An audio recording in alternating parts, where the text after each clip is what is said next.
বীরপাশা গাছতলা গ্রামে জমির প্রথম মালিকের দলিল থাকার পরেও লুকিয়ে বিক্রি করে দেওয়ার অভিযোগ পাওয়া গেছে মিনারা ও মারুফা নামের দুই বোনের বিরুদ্ধে। ভিশন ব্রাহ্মণবাড়িয়া নিউজ, সত্য প্রকাশে আপোষহীন। শুনছিলেন সংবাদ শিরোনাম, সাথে আছি আমি ইতি আক্তার। ব্রাহ্মণবাড়িয়া জেলার বিজয়নগর উপজেলা বীরপাশা গাছতলা গ্রামে জমির প্রথম মালিকের দলিল থাকার পরেও 2002 লোক তাকে 18 শতক জমি থেকে 4.50 শতক জমি লুকিয়ে বিক্রি করে দেয় মিনারা ও মারুফা। জমিটি ক্রয় করেন তাদের প্রতিবেশী প্রভাবশালী আজিজুর রহমান রঙ্গু মিয়া।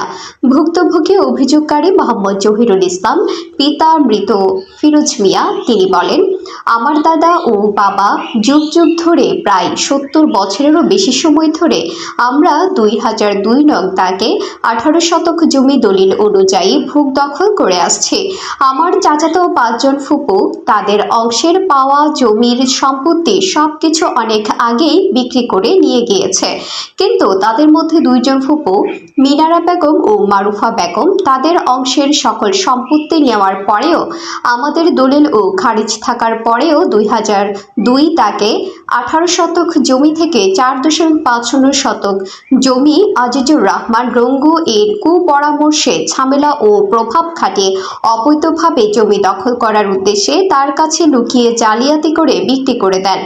পরে রঙ্গু মিয়া জমি দখল নেওয়ার উদ্দেশ্যে আমাদের নামে এলাকায় এলাকায় সন্ত্রাসী চাঁদাবাজি করে ইত্যাদি লিখে মিথ্যা একাধিক মামলা করেও বিভিন্নভাবে অত্যাচার এবং তার শ্বশুর বাড়ির ভাদুগড়ের লোকদের কথা বলে ভয় দেখায় ও তাদের দিয়ে সরাসরি হুমকি ধামকি দিয়ে আসছে বলে অভিযোগ করেন। এলাকাবাসীর জবানবন্দি থেকে জানা যায়, এই ঘটনার মীমাংসা করার লক্ষ্যে এলাকার গণ্যমান্য সালিশকারক মেম্বার সহ একাধিকবার সালিশ করে তারা সিদ্ধান্ত দিলেও তাদের সিদ্ধান্ত রঙ্গু মিয়া না মেনে স্থানীয় প্রভাব খাটিয়ে তাদের সাথে অশালীন খারাপ ব্যবহার ও নিয়মিত ভয়ভীতি দেখিয়ে চলছে। এই অভিযোগের ভিত্তিতে এই ব্যাপারে আজিজুর রহমান রঙ্গু মিয়ার কাছে জানতে চাইলে তিনি বলেন, আমি মিনারা ও মারুফার কাছ থেকে 2002 দাগে 18 শতক জমি থেকে 4.50 শতক জমি দলিল করে কিনেছি। আমি কোনো রকম হুমকি ধামকি ভয় দেখাইনি। এই সব কিছু মিথ্যা ও বানোয়াট বলে অস্বীকার করেন। এলাকার স্থানীয় গ্রামবাসী ও সালিশকারকদের থেকে জানা যায় যে আমরা কয়েকবার সালিশ করে সিদ্ধান্ত দিয়েছি, কিন্তু আজিজুর রহমান রঙ্গু মিয়া সেই সিদ্ধান্ত মানে নাই এবং আমাদের কোনো কথা শুনে না, বরং খারাপ ব্যবহার করে। আমরা চাই প্রশাসন ও মিডিয়া মানবাধিকার ভাইদের কাছে সুষ্ঠু তদন্তের মাধ্যমে বহুদিনের অমীমাংসিত বিষয়টির সঠিক সমাধান হোক। অবশেষে মোহাম্মদ জহিরুল ইসলাম বলেন, মাননীয় প্রধানমন্ত্রী ও প্রশাসন এবং মিডিয়া মানবাধিকারের প্রতিনিধিদের কাছে সুষ্ঠু তদন্ত সাপেক্ষে সঠিক বিচারের দাবি করেন। আমার নাম মোহাম্মদ জহিরুল ইসলাম, আমার আব্বার নাম মোহাম্মদ ফিরোজ মিয়া, আমার গ্রামের নাম গাছতলা, পোস্ট অফিস বীরপাশা, থানা বিজয়নগর, জেলা ব্রাহ্মণবাড়িয়া। আমার মূলত যে অভিযোগটা আমি আপনাদের কাছে আন্তর্জাতিক আইনি সংস্থার কাছে যে আমি অভিযোগটা নিয়ে গেছি, এটা হলো আমাদের জমি। আজকে আমার বাপ দাদা সহ প্রায় আমরা 70 বছর ধরে ভুক্ত হলে আছি। তো আমার দাদার পরে আমার আব্বা, আমার আব্বার পরে আমার আব্বার ভাইয়েরা সবাই, তো আমার আব্বা মারা যাওয়ার পরে এরপরে থেকে জমির দখলে আমরা আছি। শাকসবজিও করি, ধান টানও করি। তো এর সুবাদে আমরা চাচাদের কাছ থেকে জমিটা কিনছি। কেনার পরে আমরা দলিল খারিজ করছি। আর আমাদের যে স্বাস্থ্য ফুফু আছে 5 জন, এরা এই ক্ষেতের মধ্যে এদের নাম আছে। আবার এই যে এই জমিটা, এটাও আমাদের, এটার মধ্যেও এদের নাম আছে, আমাদের নাম আছে। ওই যে ওই জমিটা, ওইটাও আমাদের, আমাদের নামও আছে, এদের নামও আছে। এই জমিটা বিক্রি করে দিয়েছে এরা এককভাবে। আচ্ছা, মানে আমার বাপ চাচা কেউই নাই। ওই জমিটাও বিক্রি করে দিয়েছে ওরা এককভাবে, আমার বাপ চাচা কেউই নাই। ওই জমিটাও অর্ধেকটা বিক্রি হয়ে গেছে, আমার বাপ চাচার কারো কোনো সিগনেচার নাই। তারপরে আরেকটা বাড়ি আছে এখানে 1902 দাগ, এই বাড়িটাও আরেকজনের কাছে অলরেডি বিক্রি করা। তো যে 2 জন মিনারা মারুফা জায়গাটা বিক্রি করছে, মূলত তাদের অংশমূলে যে জায়গাটুকু তারা এই জায়গাটুকু বিক্রি করে দিচ্ছে আরো আগে। তাছাড়া তাদের আরো 5 বোন আছে, মিনারা, মারুফা, সায়েরা, তারপরে মনুয়ারা, স্বরূপা, ওইটাও বিক্রি করছে। এরকম আরো অনেক ক্ষেত আছে যেগুলো আমার বাপ চাচা পত্তা পড়ে আইনে এদের কাছ থেকে 42% জায়গা যখন পায়, তখন এলাকার মধ্যে একটা সালিশ হয়। আজকে থেকে প্রায় 38-39 বছর আগে সালিশ হওয়ার পরে কইছে যে এই যে একটা জমি তোমরা এটা আমরা দিছি, এরা বোনেরা সহ সেইটা তোমরা দিয়ে দিছি। আর বাকি যে জায়গা জমিটুকু আছে, এরা যে বাকি বোনগুলো আছে বিয়ে দেওয়ার পরে এরপরে বেচা কিনা যখন এরা যাইবগা, তখন তোমাদের সম্পত্তিটা তোমরা বুঝাই দেওয়া যায়। তো এরা এই পর্যন্ত বিক্রি করতে করতে আর বিক্রি করার মতো এরা কিছুই নাই। আমরা যে চূড়ান্ত বিএস, এই বিএস অনুযায়ী আমরা 27 শতক জায়গা পাওয়া। হ্যাঁ, আমার দলিল করার পরে, দলিল করার খারিজ করার পরে তারা যখন আমি শুনতে পারছি যে তারা আজকে দলিল করতেছে, আমি বিজয়নগর গেছি।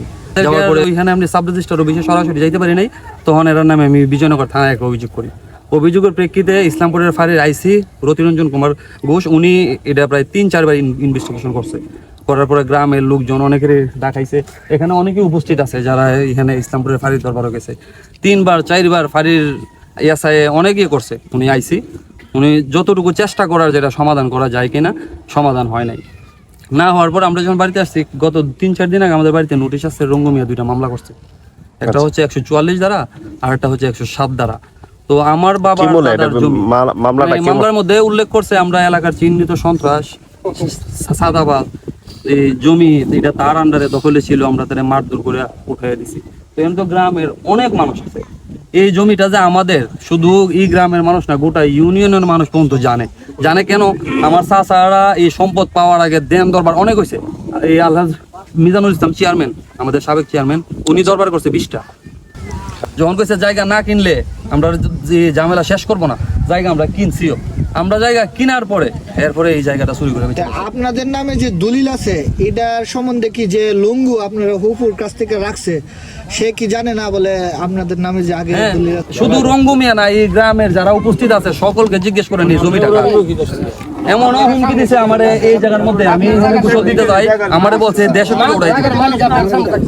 আর রঙ্গু ছোট ভাই বলছে জায়গা জমি তো বাপের এখনো বিক্রি করছি না, বাপের জায়গা জমি বিক্রি করে আমরা দেশে উড়াই দিব। মানে এখানে আসেই না, জায়গা জমি বিক্রি করে আবার কই থেকে মাধবপুর কোন নাই তো ওইখানে, মানে এখানে আইসা কোনোদিন ঘটনাস্থলে আইসা বা যেখানে জায়গা ওখানে আইসা বিক্রি করবো, এই ধরনের বিক্রি এরা কোনো সময় করছে না। আমরা এখন পর্যন্ত মিডিয়া এবং এই যে বিজয়নগর থানার অভিযোগ এতটুকুর মধ্যে আছি, মানে এতটুকুর মধ্যে যে আছি যে অনেকেই কইবো যে আমরা কি কারণে যে আদালতে মামলা করি না। আদালত হয়ে যে জামু গ্রামের অনেক মানুষের কাছে কয়ে গেছে, ব্রাহ্মণবাড়িয়া গেলে বুঝা যাইতাম, তার শ্বশুর বাড়ির লোক আছে, এখানে গেলে ফিরাইতাম না। মানে এখানে আমাদের গ্রামের বিশিষ্ট সর্দারদের কাছে এরকম বিচার দিছে। আমি মাননীয় প্রধানমন্ত্রী এবং মানব অধিকার সংস্থা যারা আছে এবং আইন প্রশাসনের কাছে একটা জিনিসই দাবি আমার, সুষ্ঠু তদন্ত কইরা সঠিক বিচার যেন আমরা পাই। আমার বাবার জমি, আমাদের কিনা জমিতে আমরা আসলে আমাদের প্রাণ নাশের হুমকি দেয়, সে চুরি করে তথ্য গোপন করে জমি কিনা। যদি এটাই দেশের পরিস্থিতি হয় তাহলে আমরা সাধারণ মানুষ যাবো কই? আমার আপন মামা মুক্তিযোদ্ধার কমান্ডার, বীর মুক্তিযোদ্ধা আব্দুল রশিদ খন্দকার, বিজয়নগর উপজেলা। এই যে আমার দাদা, উনিও একজন মুক্তিযোদ্ধার কমান্ডার। ঠিক আছে, যেটা আইনি প্রশাসনের মাধ্যমে সুষ্ঠু তদন্ত করে আমরা যাতে ন্যায় বিচার পাই। আমরা নিরাপত্তা আমার এতিমের উপরে জুলুম করতেছে, আমার কাছে আমার একটা দাবি, আমার এতিমের নিরাপত্তা করতেছে। আমরা আইনের কাছে একটাই দাবি, বাংলাদেশ মা সরকারের কাছে, শেখ হাসিনার কাছে একটাই দাবি, আইন সংস্থার কাছে আমরা একটাই দাবি, শুধু আমরা অতীতে জ্বালাই আছে, বর্তমানে জ্বালাই আছে, ভবিষ্যতে নিরাপত্তা আমরা চাই আপনার কাছে। আপনার আমল মেয়ের চাষা লাগে জি, 40 বছর আগে আমি বিয়ে করছি গোলাপকার মেয়ে। আচ্ছা, তে আমার পরিবারে তারা 5 দাগের জায়গা বিক্রি করে দিয়েছে, বুঝছেন নি? এরপরে এটা কইছে আমার পরিবারে কইছে কত যে এটা তোমরা দিলাম, পরে যে 42 জায়গা হও না তোমরা আমরা কাছে চাই। আচ্ছা, এই কথা তারা মানছে, এরপর আবার বিক্রি করলো কেন? আচ্ছা, উনি কই আছে? আপনার বউ কই আছে? কাঠোলা মেডিকেল আসলে কলেজ মেডিকেল, ওই পাইলাম না খাওয়ান, কোনো কথাবার্তা কয় না, হ্যাঁ, খুব অসুস্থ আছে। যদি আমাদের এই রোগী মারা। আরেকটা কথা, আমরা যে শুনছি তারা নাকি আগে তো দলিল করছিল 18 শতক জায়গা, আপনি নাকি তাদের হুপুর টিকা পরবর্তীতে দলিল টাকা সত্ত্বেও নাকি কিনা লাগছে, এটা কি সত্য? না না না, দলিল আছে। হ্যাঁ, দলিলটা নাকি আগে করছে, আপনারা নাকি পরে দলিল করছে? হ্যাঁ, দলিল আগে করছে না। আমার শ্বশুর বাড়ি, আমার শ্বশুর বাদুগর, বাদুগর আপনি তো জানেন বলে হ্যাঁ একটা প্রথম দলিল আছে না, আমরা পরে জানিছি তো আপনি যে জায়গাটা হেরের ব্যাপার আপনি জানেন না? ওই আপনি নাকি অত্যাচার জুলুম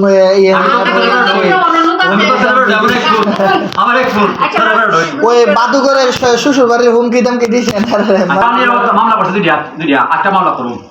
আমাদের স্টাফ রিপোর্টার মোহাম্মদ রাকিবের পাঠানো তথ্য ও ভিডিও চিত্রে news desk, vision Brahmanbaria TV news. ব্রাহ্মণবাড়িয়ার সকল সংবাদ সবার আগে পেতে ভিশন ব্রাহ্মণবাড়িয়া টিভি চ্যানেলটি লাইক, কমেন্ট, শেয়ার করার অনুরোধ রইল। ধন্যবাদ।